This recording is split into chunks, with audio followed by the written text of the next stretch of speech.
Hello and good evening. My name is Eileen Riley. I'm the president of the Putnam County League of Women Voters. Our league is pleased and honored to have been asked to facilitate the Carmel Central School District's Meet the Candidates event this evening. Our league will be moderating tonight's forum as well as providing the timekeeping. The League of Women Voters is a unique, multi-issue, nonpartisan political organization open to men and women. We encourage informed and active participation in government and influence public policy through advocacy and education. The League neither supports nor opposes any political party or candidate for elective office. I would like to introduce tonight's moderator, Mr. Mark Bukowski. Mark is a resident of Mahopac and a 25-year veteran public school music teacher in the Yonkers school system. A firm believer in community and public service, Mr. Bukowski has served on numerous advisory councils, most notably as an advocate for public education and arts in education. He has been a Board of Education trustee for the Mahopac Public Schools and has been a member of the League of Women Voters of Putnam County for 10 years. I now turn tonight's forum over to Mr. Mark Bukowski. Thank you, Eileen. Good evening, ladies and gentlemen. As Eileen Riley told you, my name is Mark Bukowski, and I am, believe it or not, a member of the League of Women Voters of Putnam County. Due to the COVID-19 virus and in compliance with the requirements of social distancing, tonight's Meet the Candidates Forum will be virtual via Zoom. Tonight's event is being live streamed on YouTube and on the district's website, www.carmelschools.org. It's also being recorded and will be available on the district's website in a day or two. I'd like to take a moment to thank the candidates that are participating this evening in the Carmel Central School District Board of Education Meet the Candidates Forum. I will be the moderator for tonight's event, and as you have heard, I am not a voting member of this community, and I'd like to take this opportunity to apologize in advance if I mispronounce anybody's name. Tonight's forum will end by 9 p.m. All questions to the candidates were accepted via email to Ms. Sue Dyke, who is the district clerk of the Carmel Central School District, in advance, and were received by 3 p.m. this afternoon. The questions were then vetted by a member of the League of Women Voters of Putnam County, and you are all advised that the questions will not be of a personal nature. Questions of a personal nature are not permitted. I remind all participants this evening at this time, if you want to take a quick second to make sure again that all devices, cell phones, and any other devices that may inadvertently interrupt this meeting be shut off. And now it is my pleasure to introduce to you the 6 candidates for this year's Carmel Central School District Board of Education trustee.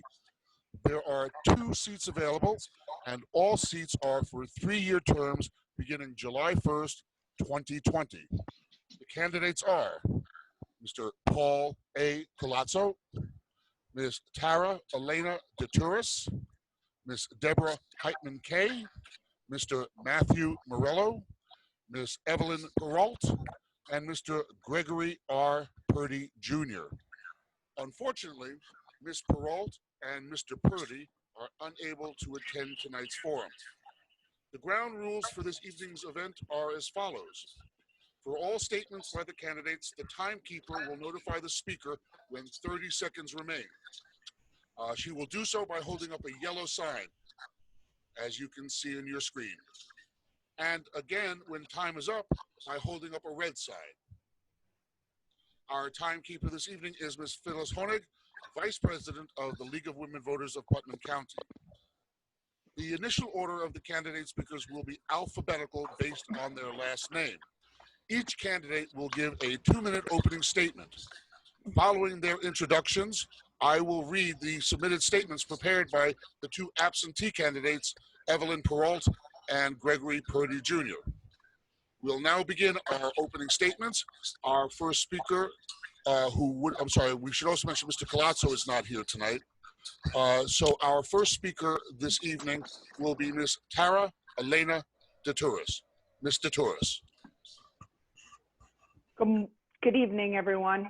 I thank you for the opportunity to speak to everyone tonight. I don't really have a lot prepared, so I don't think I'll meet my 2 minutes, but I've been a Carmel resident for close to 18 years now. I try not to think about it because it just makes me feel old. I have 3 kids currently in the district, a sophomore and twins in the middle school. All 3 of my kids are very different. My oldest is very quiet and studious. My middle son is always in trouble. And my youngest daughter, my youngest twin, doesn't stop talking. So I can pretty much guarantee you that I have touched almost every aspect of this district with the 3 of them. This is finishing up my 2nd term on the board, my 6th year. I've not now, or have I ever been an issue-driven candidate. I'm very open to hearing what people have to say. In fact, I would say that I'm pretty much a quiet board member until something that I'm really passionate about either agitates me, or I feel like actions that are being taken that don't benefit all of the school, all of the students or staff equitably. I support our teachers and our staff and the robust programs that we offer here. And I believe in the mission and vision that the community has come up with. And I want to continue my work that I've started 6 years ago. And I think that education is important, and that's really where my focus is. Thank you. Thank you, Ms. DeTorres. The next speaker will be Ms. Deborah Heitmann Kay. Thank you. Good evening, everyone. My name is Deborah Heitmann Kay. I am a longtime resident of the district. I've lived here for almost a half of a century. I went to school in the Carmel schools and received an outstanding education. For all 13 years that I attended, I graduated Carmel High School in 1988, and I attended college at SUNY Oneonta and got a master's degree from SUNY New Paltz, then went on to Teachers College to get my administrative certification. I started my career in the Carmel Central School District as a teacher at the age of 24.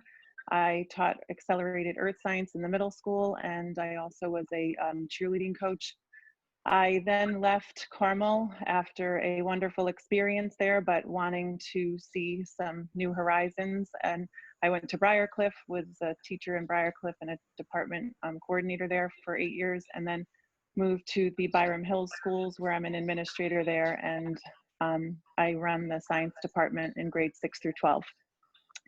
I have 3 children. My oldest, Peyton, graduated from Carmel High School last year. He's currently on a football scholarship to Bryant University, where he will be playing football there as a freshman next year. And my son Trevor is a sophomore at Carmel High School, and my daughter Braylee is a George Fisher Middle School 8th grader that will be graduating this year and moving up to the high school. I am extremely passionate about the school district. I have spent most of my life as a volunteer, as my parents have volunteered in the community for many, many years. I care deeply about the school district, the community, and all of its constituents. I firmly believe that the 6 C's are important concepts that are embraced.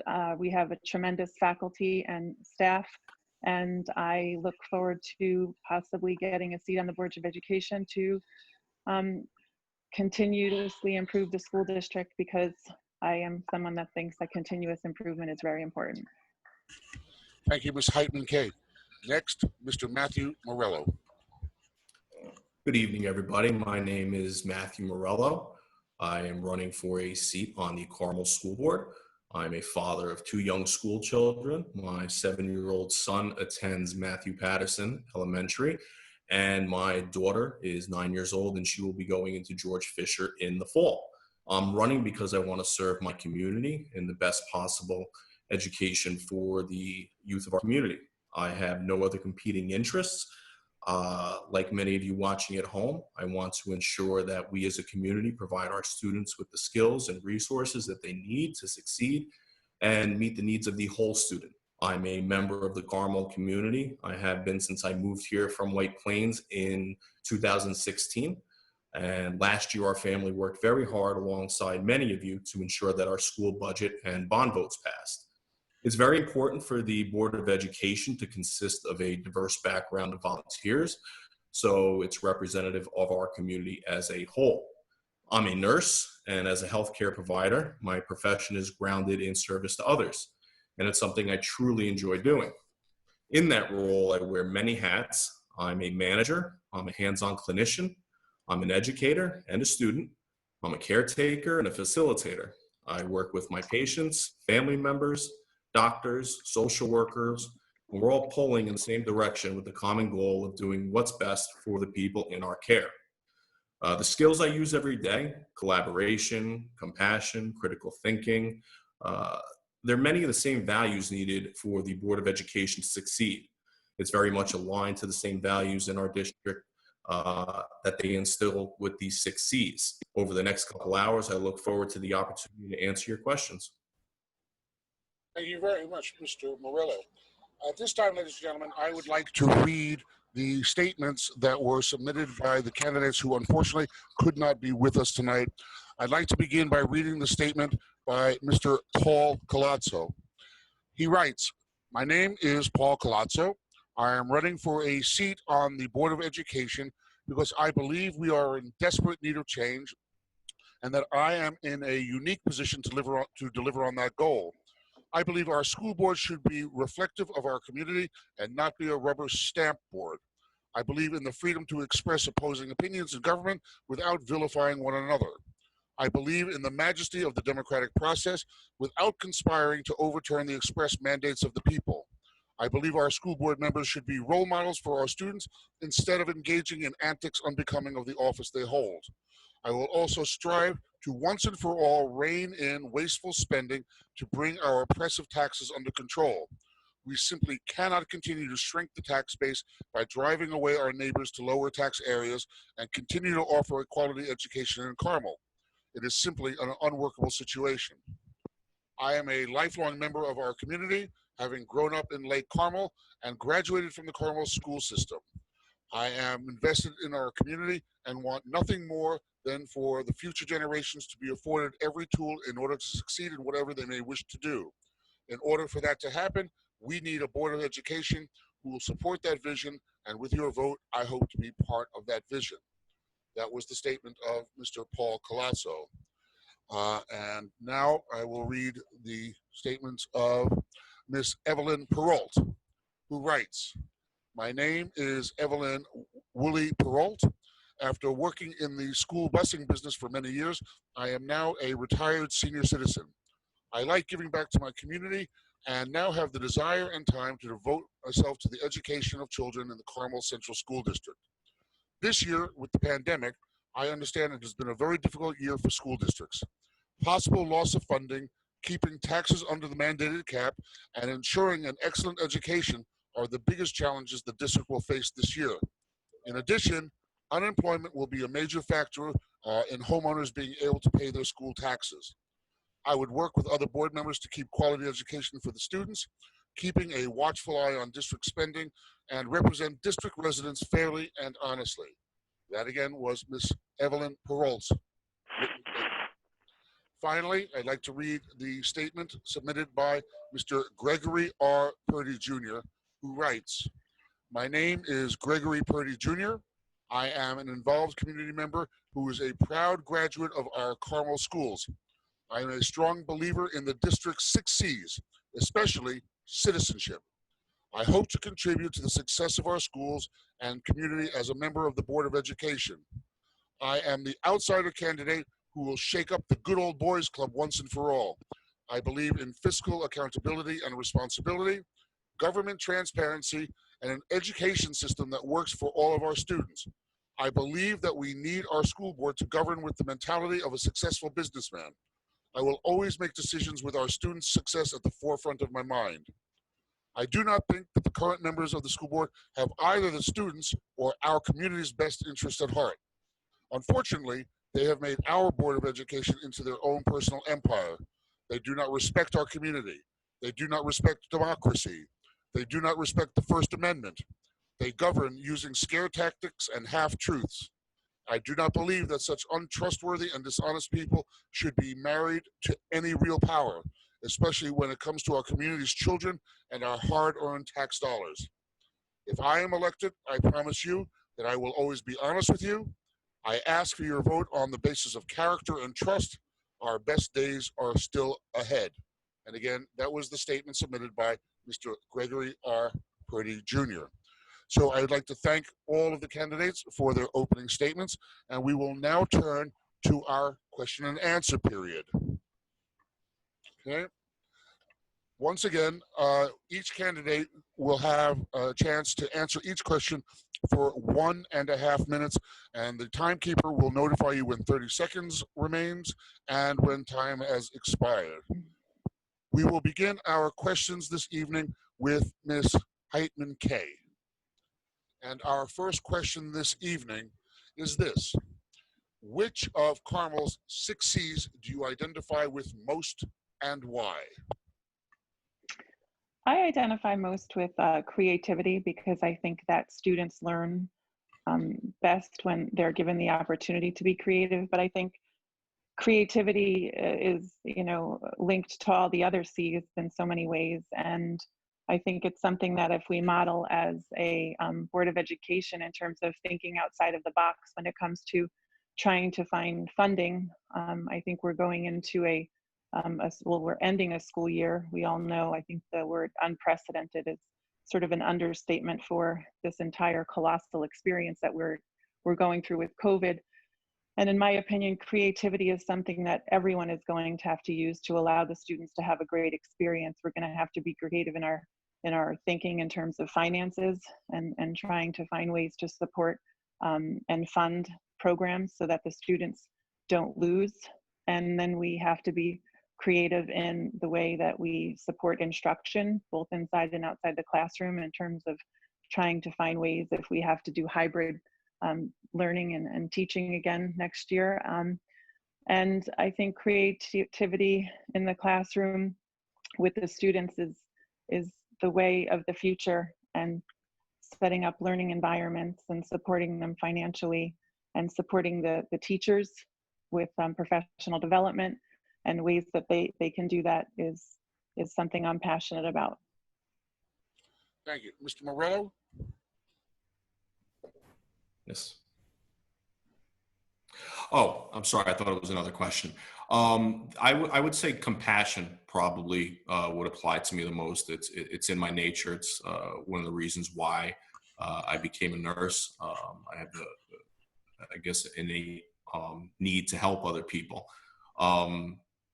How I would apply that to the school board is I would make sure that whenever we're going to have to be facing hard decisions, that we're looking at the human side of it and the human impact of it, and not just looking at black and white numbers on a paper, and realizing how that's going to translate into the community as a whole. Thank you. And Ms. Torres?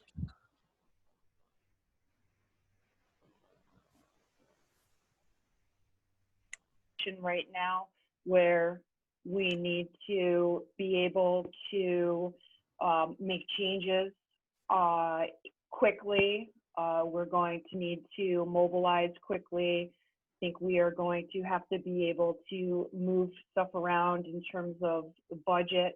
I believe that if we think through this and remember that we have to consider our students first, our staff, have compassion, and just make sure that as a governing body of the school, that we take into consideration all of these things, and the best way to take into consideration all of the 6 Ds is through critical thinking, because that plays off of compassion and citizenship. And if we give our students and our staff the ability to think critically and give them the opportunities, then compassion and citizenship will fall into place.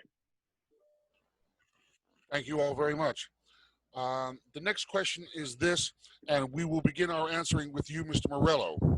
The question is, what is your vision for education in the community? What do you see as the major issue or issues facing the district and public education? How can it be addressed? Mr. Morello. I think right now it's an unprecedented time. We have to make sure that we're focusing on being able to operate in our current environment, because we don't know how long this is going to go on. So it's going to take a lot of forward thinking. It's going to take a lot of creative thinking, be it improving upon the distance learning, coming up with some sort of hybrid model where it's a combination of both. But it's really going to have to take people who are able to think outside the box. As far as a tax revenue, there's going to be cuts coming from the state more likely than not. And that comes back to having people who are able to think outside the box, be creative, and really try to get through this trying time with as little pain as possible to our students and to our faculty. Thank you. Ms. Torres.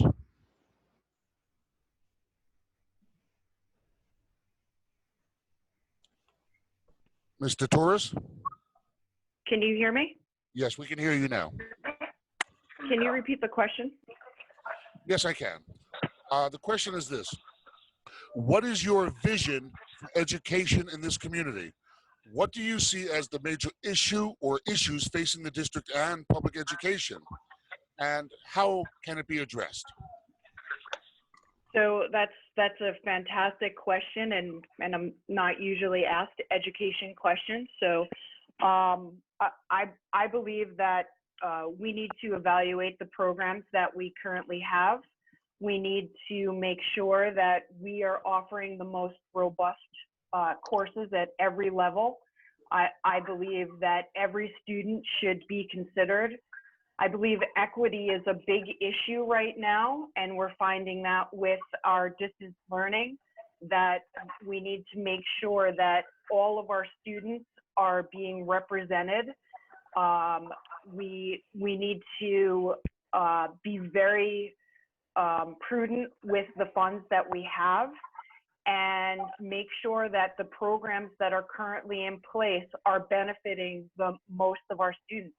It's going to be an issue because we are going to face some cuts because of this virus, and but I think that this board has been fiscally responsible, and I believe that this administration has offered very wonderful courses to keep as many, if not all, students engaged. Thank you. And Ms. Heitmann Kay. So the first part about the vision question, I'm going to answer it. And then there was a second part of it. And for the life of me, I just am going to ask you to repeat because I'm trying to jot it down, but technology isn't cooperating at my house these days. That's quite all right. So, allow me to read the question one more time. What is your vision for education in this community? What do you see as the major issue or issues facing the district and facing public education? How can it be addressed? okay.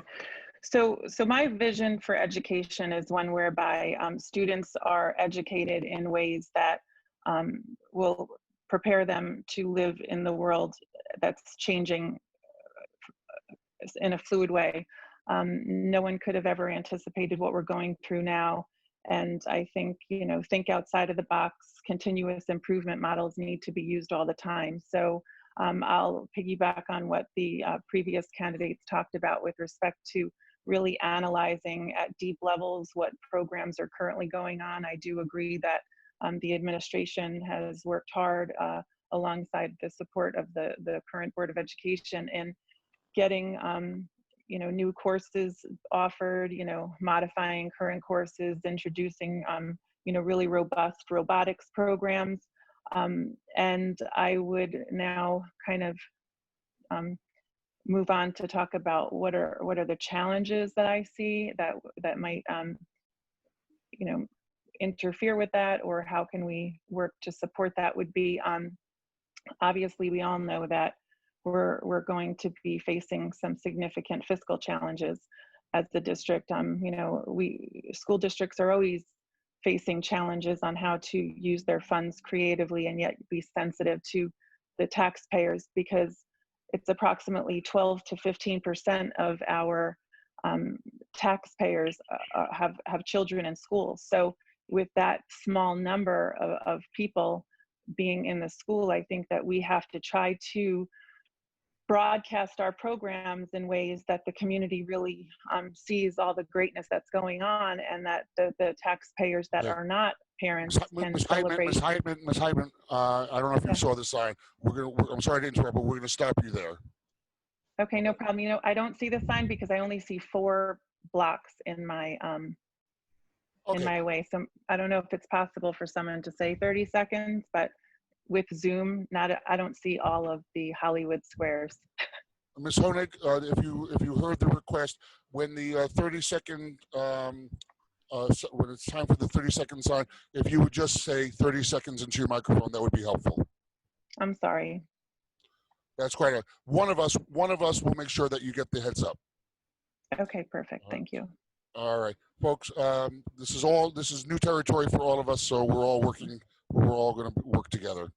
All right, our next question has to do with attributes and motivations, and it reads as follows: what is your motivation to want to become a board member, and what attributes do you feel are essential to be a successful board member? And we're going to start this round with Ms. Torres. Super. What motivates me to be a board member? Well, I'm a member of this community. I have 3 children in the community and 2 that have already gone through the Carmel Central School District. I believe I bring a background to the table that no other board member has. I have a finance background. I have a technology background. And this has allotted me the opportunity to work with students. For example, I've been working with the robotics team for the last few years. I have been working with some students who were getting their Eagle badges to help them with their to get to their final badge, I guess. I've worked with kids on their 20% projects. So my motivation is to give these kids the best and the most robust education we can in an equitable way. And I feel like that I've done that, and I've had the opportunity to do it. And I feel like I can continue doing it as a role as a board member. Thank you. Thank you. Ms. Heitmann Kay. So being a resident and a graduate of Carmel and having such strong roots here, and knowing what a Carmel education can do for someone, I'm very passionate about this community. I have a sign above my doorway in my house that I got at the Carmel Flower Shop that says, "Carmel, there's no place like home." I love this community and all that it offers, not only from its schools, but I want to stay here and live here for quite a long time. My children going here, it drives me even more so, but my mother lives right next door to me, and she's also a senior citizen. So the things that I think I bring to the Board of Education and why I want to run is because I've spent a lot of time already volunteering and doing a lot of things, and my next step to me would be to volunteer on a Board of Education, which is an honor and a privilege. I have a real strong 25 years of experience as an educator, and working in a school district that is a very well-known school district for its successes. I think that I can use all that I've learned and help support some of the ideas and creativity for a continuous improvement model in our district. All right, thank you very much. And Mr. Morello? Well, my motivation for running is I want to make sure that we're providing the best education and environment for success for our community's youth. Aside from that, I would like to make sure that there's accountability for the people who are working within the district who are charged with that responsibility. The attributes that I can bring to the table is, like I spoke to in my opening statement, I'm a critical thinker. As a nurse, I'm used to working under pressure. It's not out of the normal for me. That is normal for me. Every day is pressure filled, and I feel that I function very well in that environment. I'm very comfortable with making difficult decisions that have very high consequences, and I'm able to do that in a compassionate way. Coming from outside of the education system, I think I can bring a different set of eyes and maybe a different perspective that isn't currently on the board. 30 seconds. Are you finished, Mr. Morello? Would you like to continue? I am, sir. No, I'm finished. Thank you. All right, Ms. Honig, hold on one second. Can all of the candidates see me? No. All right, so Ms. Heitmann, you cannot see me? No, All maybe I could program my thing. Let me see. The reason I'm asking Oh, is yes, because, now I can see you. I just moved it around, so I can see you. Okay. I just can, yeah, that's, I Right. could see you, and I think I could see You can see Phyllis. me? Yeah, Okay. can you see our timekeeper now? yes, sorry, now I can. Can you see this? Okay, so let's go back. Listen, Ms. Honig will hold up the sign. I also will give you a signal of some sort, about 30 seconds or stop. But I think that'll be a little bit easier rather than the verbal interruption, Ms. Honig. So we'll do it via sign language, everybody, okay? All right, thank you very much, Mr. Morello. And let's go on to our next question. Obviously, finance and budget are a big part of the job of a school board trustee. So we'll now turn our attention to that topic. And the question is this: how do you believe the school budget is going to be affected, or is going to affect taxes after this pandemic? And how would you suggest the district save money? And we're going to combine that with a second question. If budget cuts are inevitable and have to be made, where would you suggest these cuts be made? How would you suggest supplementing a cut budget? And we're going to start this time with Ms. Heitmann Kay. Okay, so obviously, as I said before, creativity and thinking outside of the box is going to be really important. With respect to if there has to be budget cuts, I mean, I think that we would have to look at some ways that we saved and maybe reallocate that money. So for example, it's my understanding that there's some money that was not spent due to savings on transportation costs, snow spring sports, and some of those other things that didn't happen, which allowed the district to save. If that money is not aidable money, and we can take that and be creative and maybe spend it this year on technology and things that we can anticipate, then it could then allow us to quote cut or reallocate things in ways where the budget to budget increase is not significant. And it's going to cause a real deep dive and analysis line by line of the way we spend our money. But I think it can be done, and it just has to be done according to the district's priorities and the Board of Education's collaboration and the way that they are going to work together to put up responsible budgets. Mr. Morello. Well, I can't speak to what sort of cuts are going to be coming down the pike, and I think that was the first part of the question. But hypothetically, if there are cuts to be coming down the pike, I think the first thing that we have to look at is areas that don't directly touch the students. I think we would be looking more at supplies and things of that nature, as opposed to personnel. So I think that's probably the first and foremost is, having cuts that aren't going to provide pain directly to the students. As far as, where we're going to make up for budget shortfalls or new sources of revenue, like Deborah said, I think according to the meeting, as of now, there's, I think, a $600,000 surplus.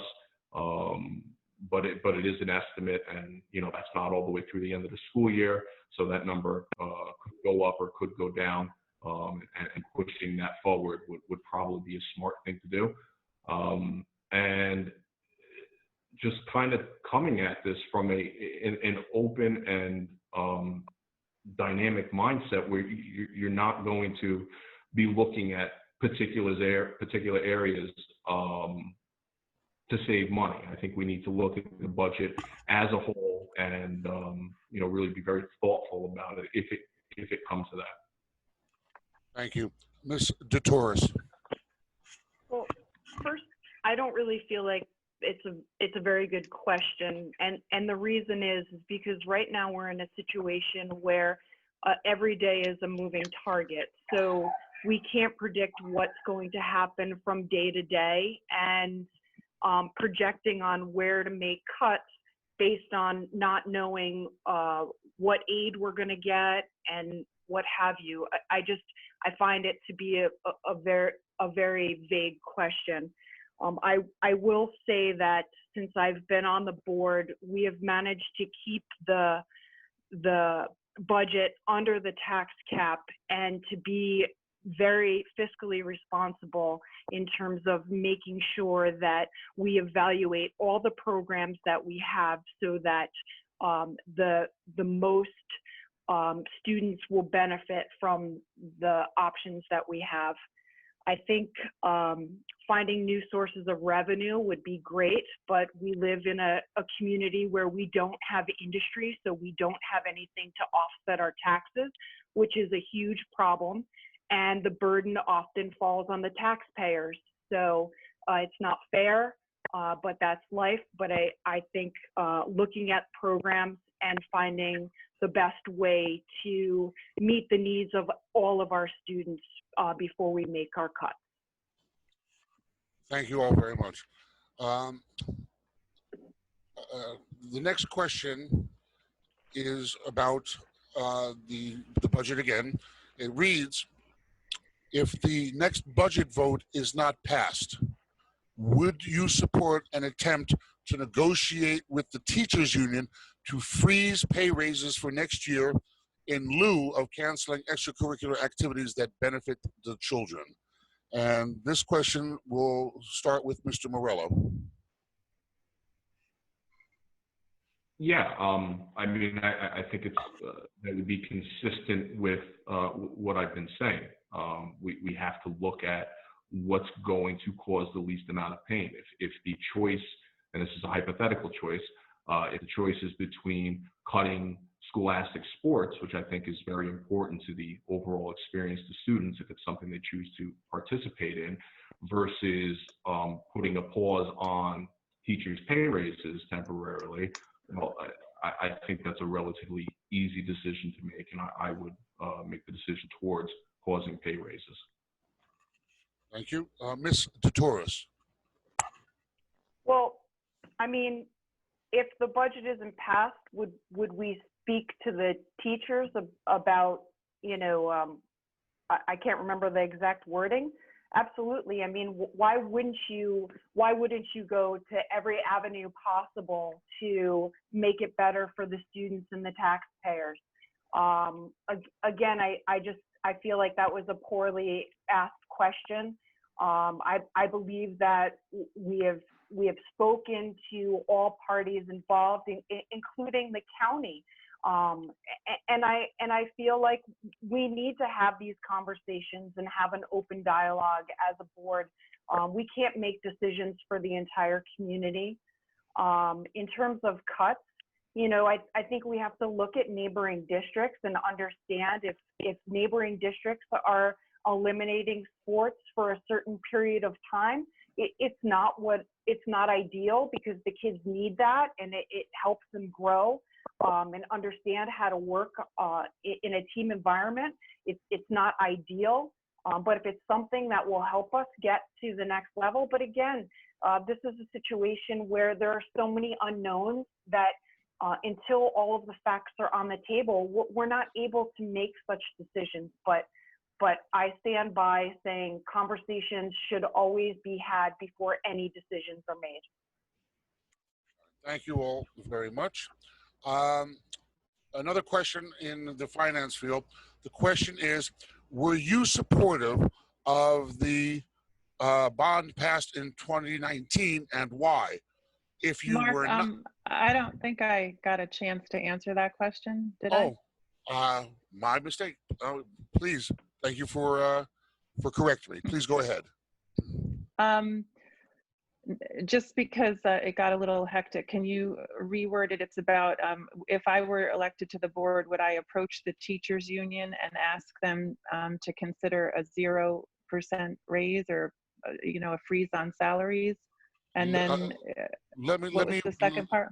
Let me read the question as it was submitted to me.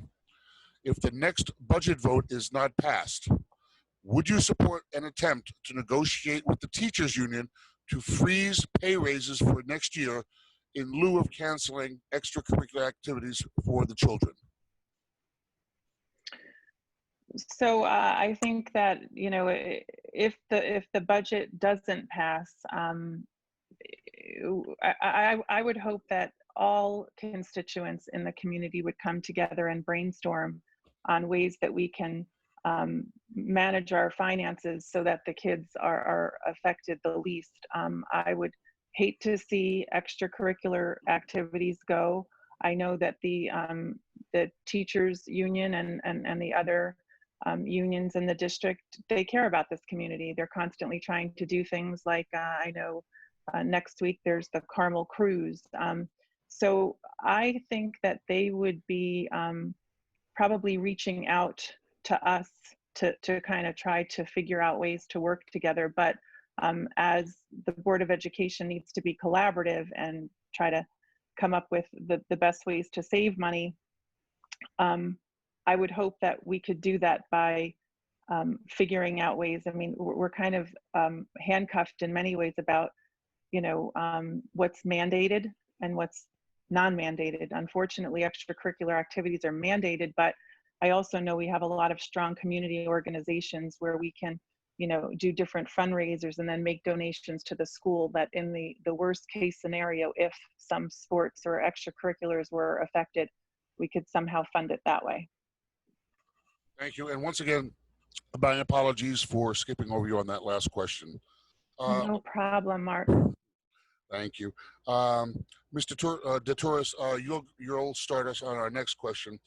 And once again, it goes to budget and finance. The question is this: were you supportive of the bond that passed in 2019, and why?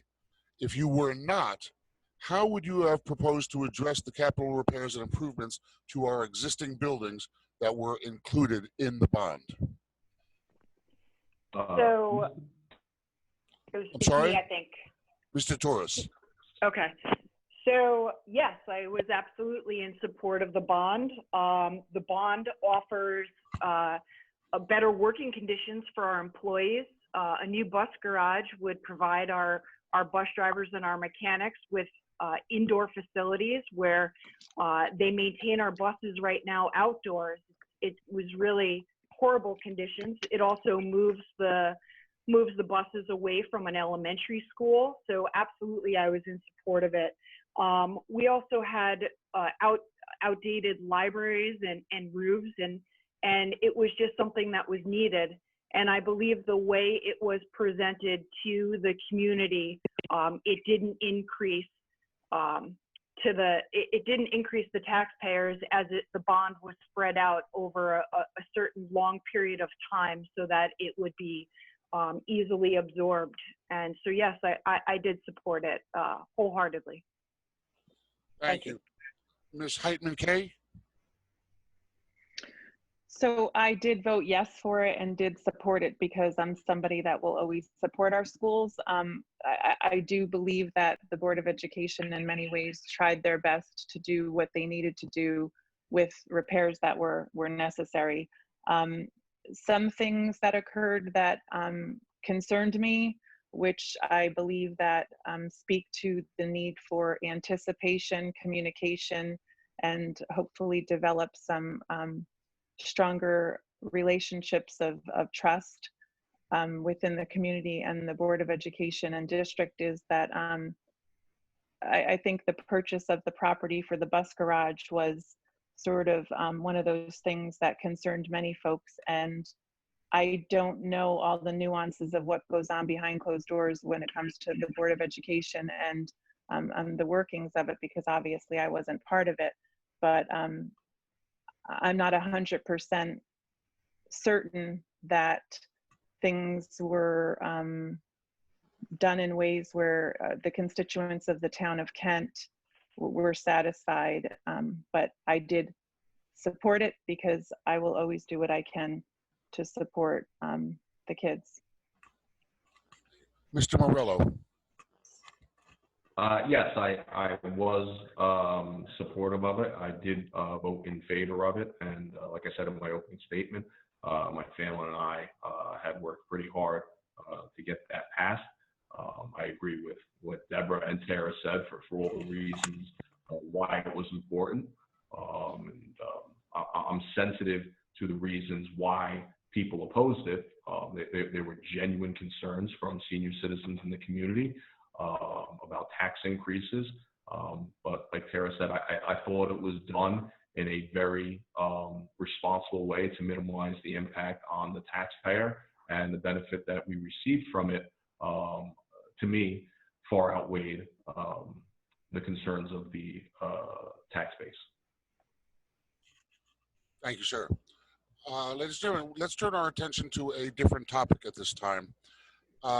One of the things that changed everybody's life at this during this pandemic was the institution of remote learning, and or what is called distance learning. So let's turn our attention to that topic for a moment, and I'll ask the question first to Ms. Heitmann Kay, and the question is this: are you satisfied with the way the Carmel Central School District has handled distance learning, and what, if anything, would you have done differently? What would you suggest? How would you suggest that said plans be implemented? And as far as what CCSD did for distance learning, what do you think worked and what didn't? So that's for Ms. Heitmann Kay. So I feel a little overwhelmed with the questions, only because there's a lot of them packaged into one. So to dissect it in ways that are answering all of the different questions that are asked can be a little challenging. Is there a way that we can break the questions down a little bit so that they're like maybe one or two together? But I think it seems as if that was almost like 5 or 6 questions in one package, but I could be wrong. So I'll just do my best. Let me rephrase it. All right. Mm-hmm. Obviously the central topic is distance learning. All right, let's break it. We can break it down into 2 separate questions if you like, or as such. Are you satisfied with the way the Carmel Central School District has handled distance learning, and what, if anything, would you do differently? And we'll leave it at that. Are you satisfied with the way they've handled distance learning, and what, if anything, would you have done differently? To kind of classify things with respect to distant learning as the Carmel Central School District, and am I satisfied? I mean, I will simply say that I don't think there's anything that can satisfy people about distance learning right now, because it happens so fast and furiously, nobody could have prepared for it. I personally feel like In most cases, the teachers are doing the best with the equipment that they have at their disposal, and the students are in a position where they're really vulnerable. I mean, like Tara has mentioned, equity. I mean, how could we possibly evaluate whether or not all situations are equitable? In my personal feeling with my children, I mean, I think because the teachers and the district are doing the best they can, I'm an educator, so my kids have an advantage of having me and my husband, who's also an educator, at home, and we have a whole host of technology. But then, segueing to whether or not I think the district did, if I'm satisfied, I personally believe that our technology is very far behind a lot of other districts, similar districts to us, like if we were to compare ourselves to Brewster and other places. And then on top of that, I think that our administration could have done a lot better job communicating and anticipating what the concerns of the public and the parents would be, so that we could understand things a lot better. I don't want to make it as if it's a criticism. I think in the eyes of continuous improvement, like I've mentioned previously, it's just something I hope people are going to try to get better at. But I don't think that I can kind of give a thumbs up or a thumbs down when you ask the broad question about, am I satisfied about the district? All right, thank you. Mr. Morello.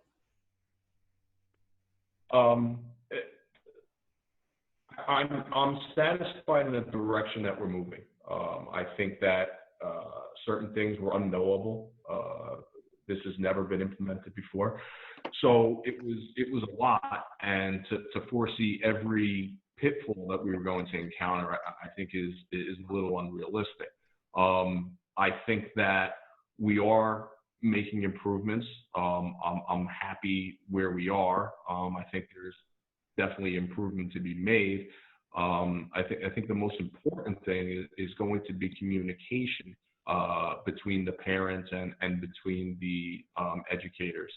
I think maybe an idea to improve things going forward would be drawing from the community, maybe some technology savvy people who have children who are in the school district and can kind of act as a sounding board to maybe add an outside voice into how we can improve this. All right. Thank you, Mr. Morello. And Ms. Torres.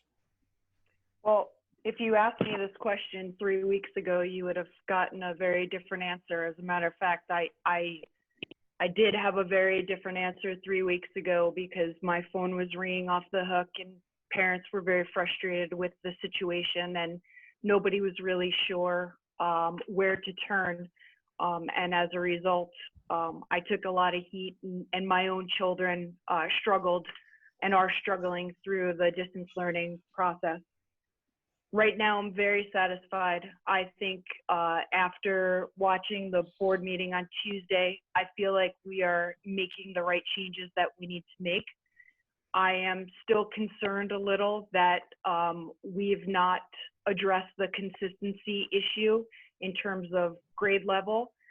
But again, no one could have anticipated this, this pandemic. I feel terrible that I let my emotions get away from me in terms of a distance learning, but I think we need to have a parent-driven task force. Like Matt said, there are a lot of members of this community that are tech savvy, myself being one, and I spent the first 2 weeks of this pandemic helping people use Zoom in our district so that they could, and taught teams so that they could keep their kids up to speed and up to date. So I think we need to draw from our community. I think we need to have a parent-driven task force, and I know people that want to be part of that. So thank you. Thank you. Our next question has to do with reopening schools. There are many unknowns at this particular moment, but in light of this global health crisis, what do each of you think is the best way to support a good fall transition? What are your ideas for keeping kids safe from the virus while still promoting a learning environment. And Mr. Morello, we'll begin with you, sir. So I think the first thing that we have to acknowledge is we don't know what it's going to look like in the fall. So I can't really speak to specifics. I can tell you that if we're able to get children back into the school in the fall, we have to consider the CDC guidelines, how many people will be allowed in rooms. We may have to move to a hybrid model where it's half distance learning, it's half in school. The entire student body not being able to be in school at the same time, maybe alternating schedules. We have to think pretty carefully about entry into the school. I don't think we can have the entire student body trying to get in the same entrance. So, something as far as, A through E, you're going to report to this entrance, and so on and so forth. If temperature checks should probably be set up at the doors for the staff as well as the students. And we really just need to be mindful about the guidelines that are coming down from the CDC and making sure that we're following the best practices. All right. Ms. Torres? So, this is a great question. Unfortunately, there's no right answer to it. We could have everything in place and the week before the rules can change. So we have to be in a situation where we can be fluid with our adjustments. I believe that we have some fantastic administrators that are in place that are thinking through all of these using their 6 C's and critical thinking and compassion. We do need to be mindful of our students and how this affects their social and emotional well-being. This has been a very big impact on a lot of our students, but to have a clear-cut answer at this time is just it's unrealistic because we don't know what's going to happen tomorrow. Again, I would like to see a parent-driven task force because we need to have the opinions of our community members and they need to have a say. And I have to tell you that in the last 6 years, the one thing that this community does do well is they meet, and there's a committee for everything. So this would just be another committee, and it would be a good one because the parents would have say in dealing with the guidelines and making suggestions to how the school would handle it. But this is a moving target, so I can't. Thank you. Ms. Heitmann Kay. So I think it's, at least in my opinion, as a member of the Board of Education, it's our role to kind of set policy and to oversee the finances and try to maintain fiscal responsibility. I think that in doing that, the other goal is to kind of evaluate the superintendent. And I think in doing that, it's important for the Board of Education to have high expectations so that there's systems in place. And what I mean by systems is that when we're looking at how to open school, it would be hopefully the expectation that instead of the board brainstorming and delivering this information to the superintendent and the other administrators, that they are rolling up their sleeves and collaborating with all the different constituents and BOCES and other school district leaders and the unions in our district and having different committees, a task force, I guess, and trying to come up with creative ways that will work within our district and all the different things that we have to consider. I don't necessarily think that as a Board of Education member, I would have a say in how schools should open. I think we would be supporting and trying to support the administrators in thinking outside of the box and anticipating and really working hard to communicate with the community that they're doing their best to make sure that the kids' needs and the community's needs and everyone's needs are being taken care of so that the safe opening of school can happen. it's going to be tricky and it's going to look maybe different, but I don't think we know that because things change so fast. Thank you. That brings up another interesting topic, one we've touched on briefly before, which is the role of technology in education. In the role of technology in education. We're going to go back to the top of the list. Mr. Torres, you're going to be our first answerer this time. The role of technology in education is more important now than ever.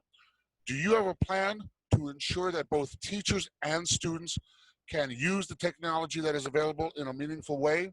And part two, would you support a plan to arm all students with Chromebooks or the like, as other districts may have done? Do I have a plan? My plan is to support the administration on getting professional development for both our students and our teachers to be able to use technology to their greatest ability.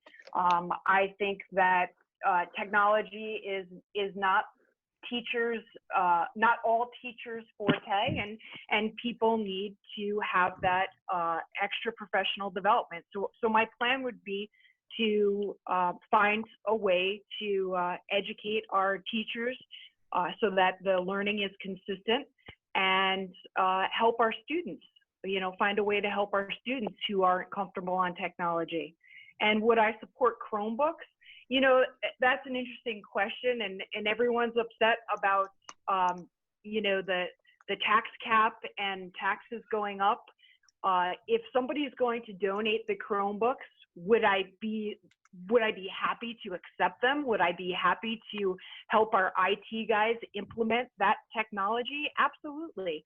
But it's fiscally responsible that we look at all avenues, and if we can afford it, yes, absolutely. But if we can't afford it and it's at the cost of losing teachers or programs, I think we have to look at all sides of it. So if somebody's donating Chromebooks, I'm happy to take them. Thank you. Ms. Heitmann Kay. So I think that I mentioned in one of my previous answers that I do personally know that our district is behind on technology. I think it's important that we try to comb through our line items in the budget and really look deeply at some ways that we can sort of replace perhaps maybe textbooks or things that are becoming a little more outdated, and definitely go to a one-to-one initiative. Technology is I could say the way of the future, but our kids have been using technology since they've been born. I mean, our students are from the smart generation where, back when we were younger, there were no cell phones. Now our kids all have phones and they're very familiar with technology. And in order for us to equip them and allow them to keep up with all of the people that they will be competing against in the workforce when they leave school, I think it's to me, if possible, and non-negotiable that we have to definitely beef up our technology. And that's something that we should do a deep dive and study very closely so that we give our kids the advantage. Yes, professional development would be needed to give the teachers, but in my district, we rolled out a one-to-one initiative quite some time ago, and believe it or not, there's teachers that have been teaching in my department for 50 years, and they love it. They catch on, and they're inspired by it. So it's something that I'm passionate about and would love to see the district incorporate in the educational system for the kids. Mr. Morello? As far as technology is concerned, I think what's going on with our current environment, we need to recognize this as an opportunity to kind of take a quantum leap forward in how we approach education with our students via distance learning and also a hybrid model, utilizing technology in the classroom. I agree wholeheartedly with what Cara and Deborah said about making sure that the staff is also supported in advancing these initiatives. To the Chromebook portion of the question, I think right now with, you know, the ambiguity of what the budget could be going forward, I wouldn't want to, you know, commit to spending money on that. I also happen to know that typically you don't purchase Chromebooks. You lease them through a company, and it becomes a recurring cost in a budget. And I just don't think it would be a great idea to tie ourselves to something like that right now. Thank you very much, sir. All right, Ms. Heitmann Kay, you're up first on our next question, and we're going to turn our attention to the school board community relations. The question that has been submitted to me is as follows. It says, some might argue that there is an undercurrent of distrust and a lack of transparency of the Board of Education and Administration. What would you, as a Board of Ed member, do to help restore the trust and respect that the taxpayers deserve? And again, Ms. Heitmann Kay, you're up first. Okay, so as a scientist, I'm somebody that likes to differentiate between when I talk about things that I know are factual, I will say as a matter of fact, and I'll always have evidence to support to base my claims upon. Otherwise, I'll preface something with an opinion. I think that the culture of distrust that could be existing amongst some of the constituents in our community could be improved in a whole series of ways. First and foremost, and we've said it in previous answers to questions, we really have to find ways and systems of consistent means of communication. We have to educate our taxpayers, and we have to educate everyone, because as I said, 12% of our taxpayers are parents. The rest of them are non-taxpayers. So basically, all they're getting from the school district at this point is a bill in the mail. So it's our job as a Board of Education to work with all the different groups within the schools and the students and highlight all of the excellent things that are going on in our school district through communication.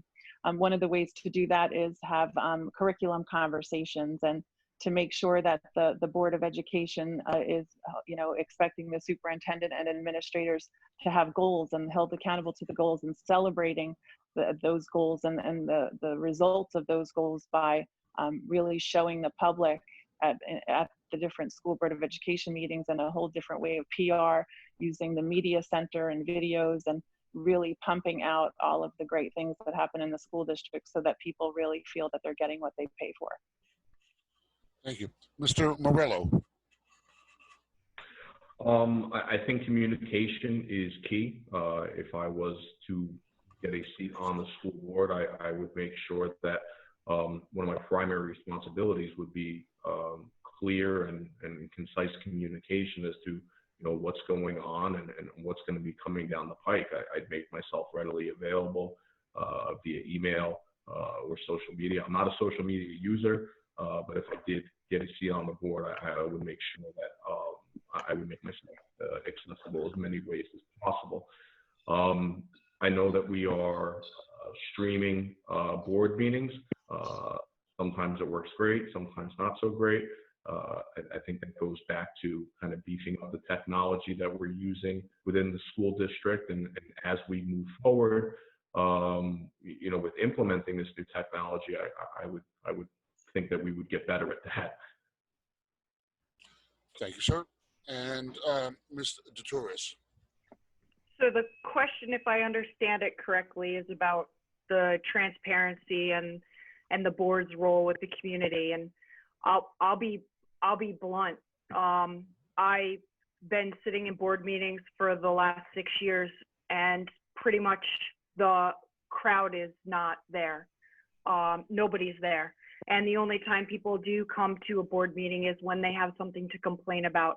But I feel like the board is incredibly transparent. I believe we have multiple committees that are not attended by taxpayers. They're open to the public. They're widely publicized. I believe we do use social media responsibly. There are principals tweet out. There's Facebook postings. There is achievements on there all the time. We recognize our sports athletes. We recognize our National Honor Society, our business department, our robotics team. We invite them to the meetings. We talk about the 60s. The elementary school kids are recognized. at each board meeting. I feel like that question is coming from somebody who's either not watching the board meetings or not attending. So I do take it personally because I do sit there and look at empty chairs repeatedly. I think that the live stream was a great addition. We've been asking for that for a couple of years. It's been part of my board goals for a couple of years. I'm glad to see that it's finally happened. It not working over the last couple of weeks has nothing to do with the technology of our school. It has to do with the crazy world that we're living in right now. So thank you. Thank you. Mr. Morello, we'll begin with you this time. And the question is, one of the main roles of a Board of Education is to hold the superintendent accountable. How is the superintendent evaluated, or what would you do to change the way that he is evaluated? And how can you convince the public that the superintendent is doing the job well? Well, I can't speak to how he's evaluated because I'm not a board member and I've never been a part of that process. So, you know, the first thing I would tell you is going into this, I'm going to go into it with an open mind, and I'm going to see how he is evaluated as well as the rest of the staff. And if I have some value to add there, I will. And if I don't, I'm not going to offer up ideas for the sake of offering up ideas. As far as communicating to the school district and the constituents how the superintendent is doing, it goes back to communication. I can tell you that my experiences with him as a father of 2 children in the school have been great. I've been very happy with him. I know that he stepped up and took a voluntary pay cut to make sure that we're minimizing the impact of the budget. And I think that speaks to the character of the man. Thank you. Ms. Torres.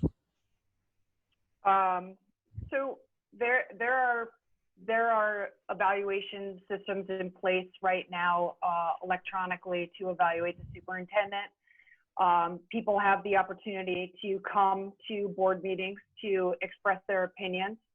I feel like his communication throughout this whole pandemic and throughout his tenure as superintendent has been fantastic.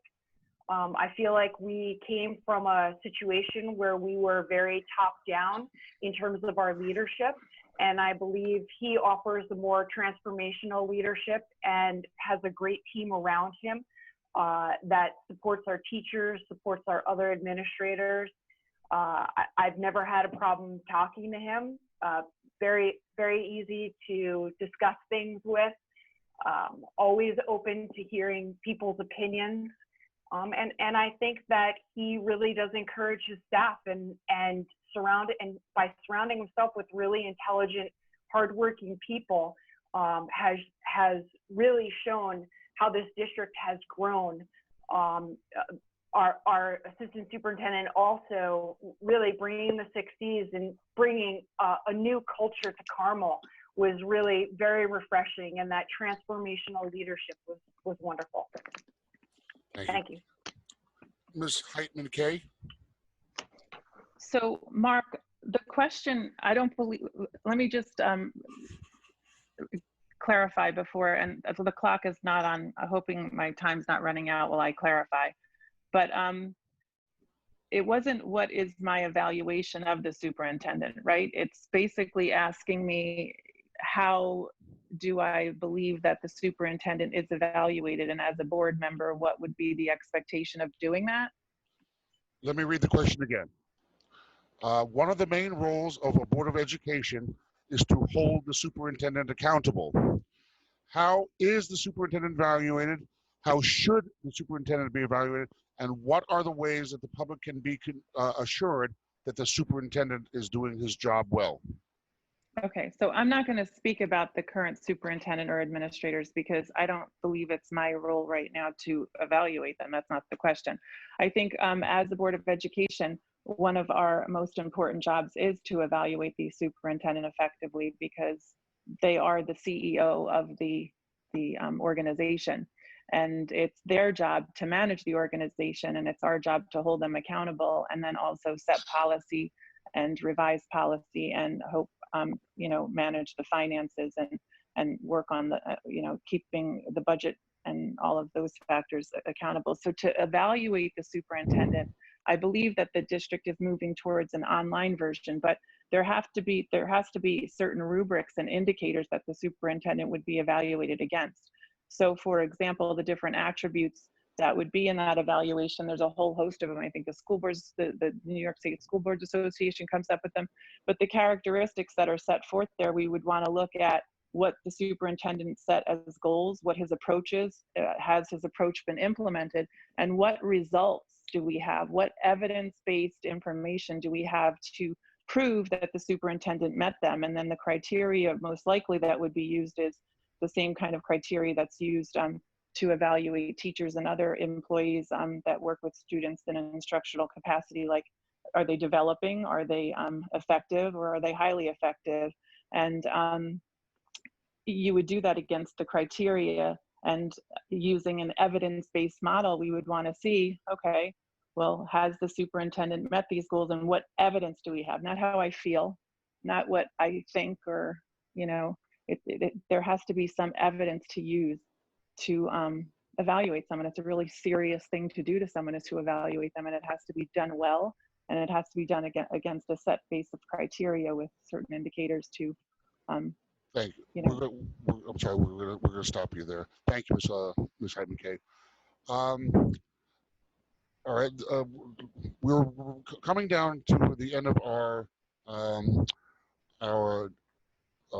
meeting tonight. So we have about 2 questions left. This question goes to what you feel is the role of the Board of Education and of Board of Education trustees. So we'll read it as it was submitted. How involved do you feel that the Board of Education should be in making certain decisions? In other words, do you think that it is more important for the Board of Education to provide support and guidance, or do you think that the Board of Education needs to have a much more active role in the decision-making process throughout the district, and why? And we are going to begin with, oh boy, I'm lost here. Ms. Heitmann Kay.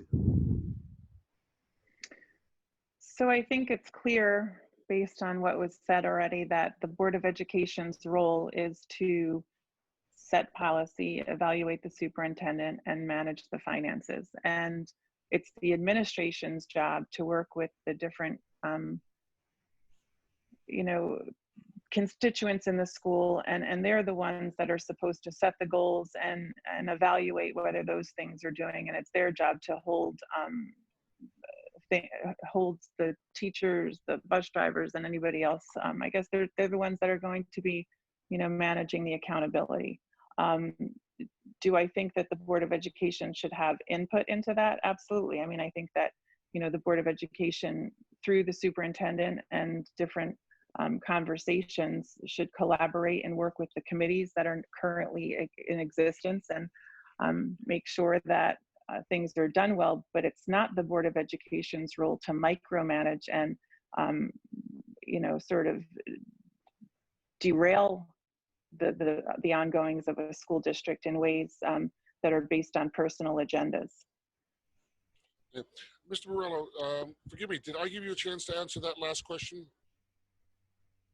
Yes. I did. Okay, so I'm correct in my response here. Okay, so you are up now, Mr. Morello. Do you need to hear the question again? No, I'm okay. As far as the role of the Board of Education is concerned, I mean, it's pretty clear. They are responsible for overseeing the school district, making sure that the school children's education needs are being met, that all the standards that are put forth are being met. They are responsible for putting the budget together. They are responsible for accountability if the school district's metrics aren't measuring up to what the standards are. I agree with Deborah. I don't think the school board has any place in micromanaging the day-to-day operations of a school. The school is filled with very capable licensed professionals I think the Board of Education needs to take a macro view of things, or a 30,000 foot, so to speak, view of things, and just make sure that things are going along the way they're supposed to be going along. And when they're not, then you get involved. All right, thank you. And Ms. Torres. This is another great question. I actually have just repeated this recently to somebody, that the role of the board member is to set policy, to deal with the budget, and to hire a superintendent. And in with hiring the superintendent, the board is responsible for working and setting goals for him. He directly reports to the board. The role that is not of a board member is one of a micromanager, and that is been a problem, and that is something that just is something that needs to be understood as a board member, is that you don't have say in every single decision. Your role is to hire the superintendent and trust that he and the people that he hires will make the best decisions. And there are 7 members of this particular board in Carmel, and it's when discussions happen, if there's a decision that the superintendent has made that we don't agree with it, the board discuss it and changes get made. But micromanaging is not part of the role of a board member. Thank you. Ladies and gentlemen, we've come to our last question of the evening before we open it up to you for your closing statements. Mr. Morello, the last question will start with you, sir. And the question is, do you have any conflicts of interest, or anything that might be perceived as a conflict of interest that might preclude you from any aspect of board service? Absolutely not. Absolutely not. I have no business dealings in the school district. I don't work in the school district. I live in the school district. My interest is solely as a taxpayer and of a father of 2 small school children in the district, and that's it. Ms. Torres. No, I'm a taxpayer. I have 3 kids in the district. If there's ever a question about my job, because I work for a company, a software company, I always make sure that I'm not involved in any decisions that deal with if Carmel is going to use our software. If there's something that I am in the decision-making process, it has nothing to do with my company. So we're good there. Thank you. And Ms. Heitmann Kay. No, I think there's laws in place that would prevent any folks from running for school board if there were conflicts of interest. I think that there are conflict of interest statements that people have to sign, when it comes to certain laws, when they're on the Board of Education and those types of situations arise. I don't see me running for the board being a conflict of interest in any way.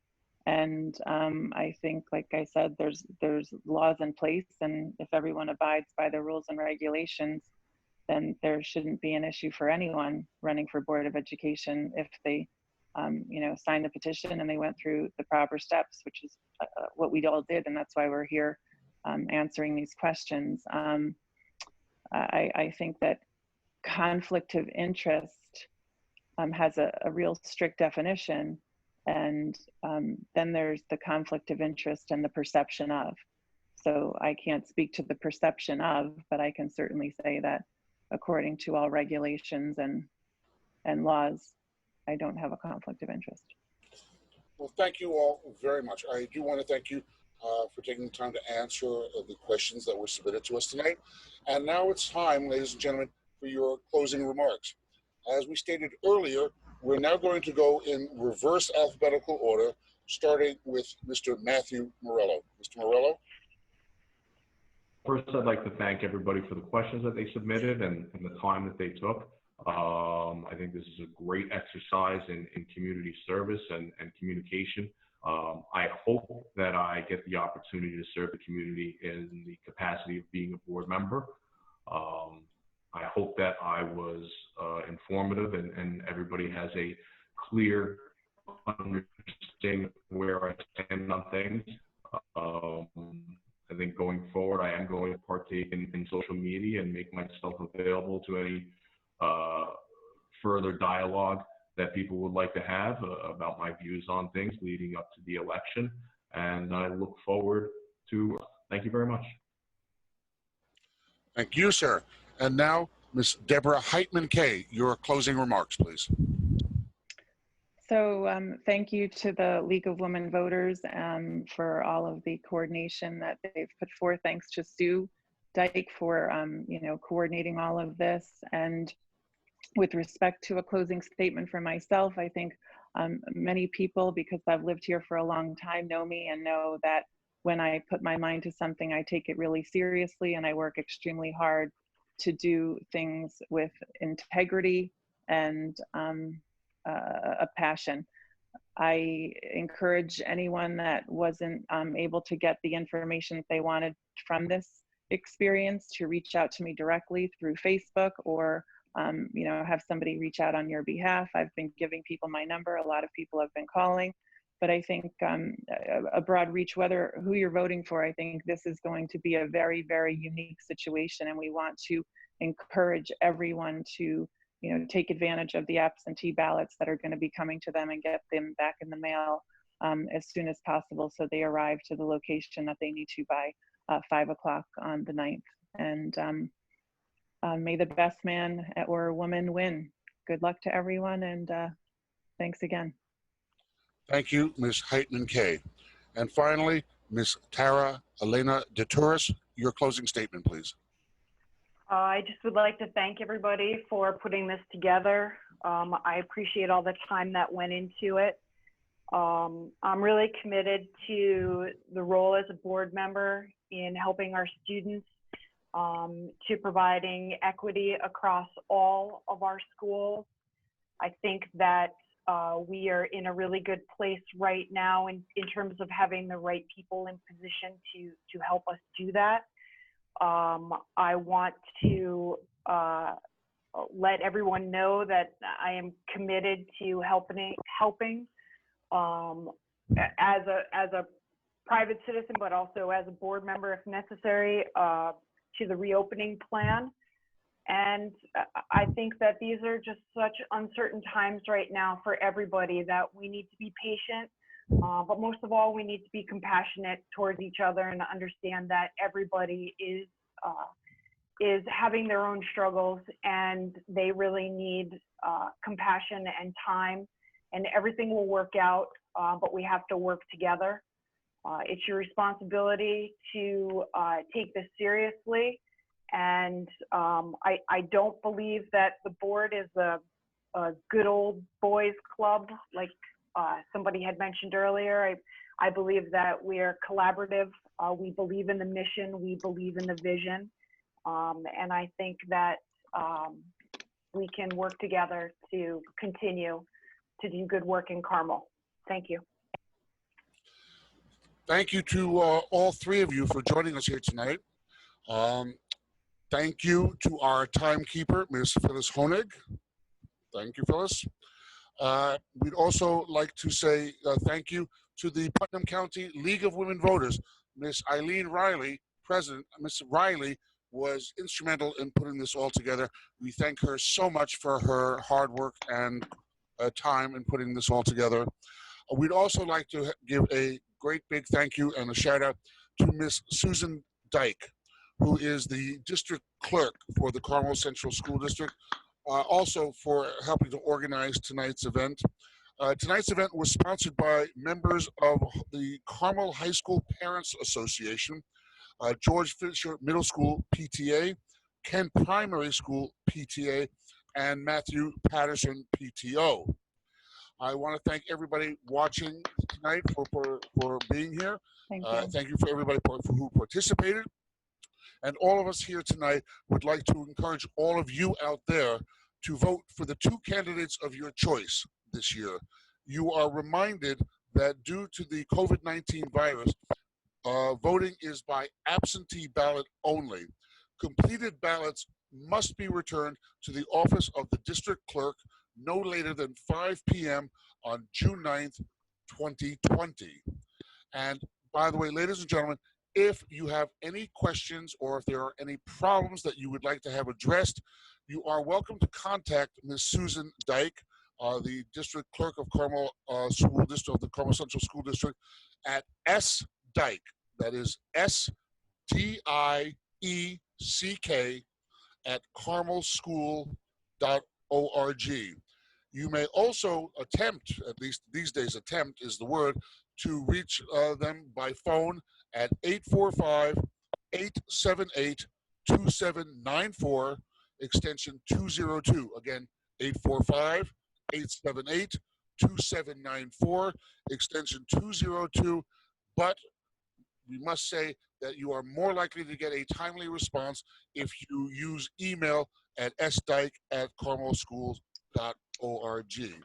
So on behalf of the League of Women Voters, I'd like to thank you all again and wish you all a very healthy and safe good night. Thank you very much. Thank you. Good night, everyone.